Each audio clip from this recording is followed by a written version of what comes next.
তেঁতুল গাছের মগডালে বসে মিষ্টি খাচ্ছেন এক গৃহবধূ।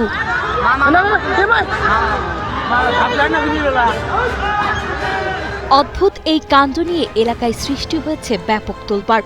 ঘটনাটি ঘটেছে কুড়িগ্রামের উলিপুরে। জানা যায় গত রাত 10টা থেকে নিখোঁজ ছিলেন এই নারী। নিখোঁজের পর আজ সকালে গোড়াই আনন্দবাজার এলাকার বাসিন্দা আবু সাইদের স্ত্রীকে বাড়ির অদূরে একটি পুকুর পাড়ের উঁচু তেঁতুল গাছের মগডালে বসে থাকতে দেখেন স্থানীয়রা।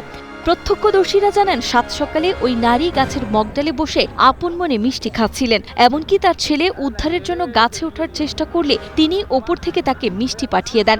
পরে খবর পেয়ে ফায়ার সার্ভিসের উদ্ধারকর্মীরা ঘটনাস্থলে পৌঁছে তাকে নামানোর চেষ্টা করলে তিনি নিচে নামতে অস্বীকৃতি জানিয়ে পুকুরে ঝাঁপ দেন। এতে তিনি তাৎক্ষণিক জ্ঞান হারিয়ে ফেললে ফায়ার সার্ভিসের কর্মীরা তাকে পানি থেকে উদ্ধার করে হাসপাতালে পাঠায়।